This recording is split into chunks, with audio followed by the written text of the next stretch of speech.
یاری لوتکەی هەفتەی 27 و لوتکەی خولی نایابی کوردستان و دێربی پیرمام لە نێوان ئەڕەڕات و پێشمەرگەی هەولێر ڕۆژی چوارشەممە کاتژمێر 3 و 15 خولەکی دوای نیوەڕۆ لەسەر یاریگەیانەی ئەڕەڕات ئەنجام دەدرێت بەهۆی ئەوەی هەردوو تیپ خاڵیان وەگێکە و 7 خاڵ لە نزیکترین ڕکابەریان دوورن تەنها 4 هەفتەش لە خولەکە ماوە یاریەکە تا ڕادێکی زۆر یەکلاکەرەوە دەبێت ئەڕەڕات بەهۆی ئەوەی یاریێکی زیاتری لە پێشمەرگە ئەنجام داوە و ئەنجامی یاری ڕابردوش لە سوودی پێشمەرگە بووە بۆیە تەنها سەرکەوتن هیوای ئەڕەڕات بۆ نازناوەکە زیندوو دەکاتەوە ئەڕەڕات بۆ ئەم یاریە لە توانەکانی عەبدوڵڵا سالم و مستەفا حەنون و ئیبراهیم ئەزوەر بێبەش دەبێت ئینشاءالله مطمئنین لە خۆمان و لە تیپەکەمان یاریەکی جوان بە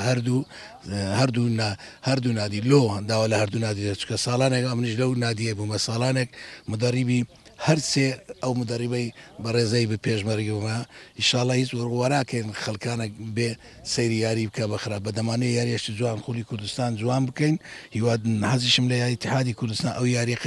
یاری بگواستەوە تاکو هەموو خەڵک ببینی دەوری کوردستان زێر بە ڕۆک پێشی بێرزە ئەوەی بردیەوە لە ئێستاوە پیرۆزبایی لێ دەکەم پێشمەرگەی هەولێر هیواکانی بۆ بەدەستێنانی نازناوەکە لە ڕکابەرەکەی باشترە بە جۆرێک ئەگەر لەو یاریە تووشی شکست نەبێت لە ڕیزەکانی پێشمەرگەی هەولێریش بارزان حەیدەر و ئەژی ئومێد وەک یاریەکانی ڕابردووی تیپەکە ناتوانن بەهۆی پێکان بەشدار بن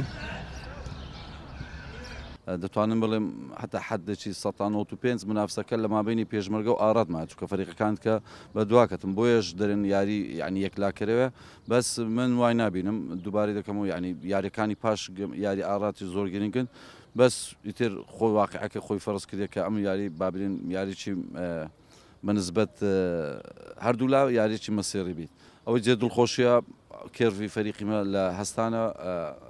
بەڵام ئەوە مانایوە نییە کە ئێمە گەمەکی ئاسانمان لە پێش بیان گەمەکی چونکە ئەو یاریە تهدیدی مەسیری مەدەکە وەکو پێشمەرگە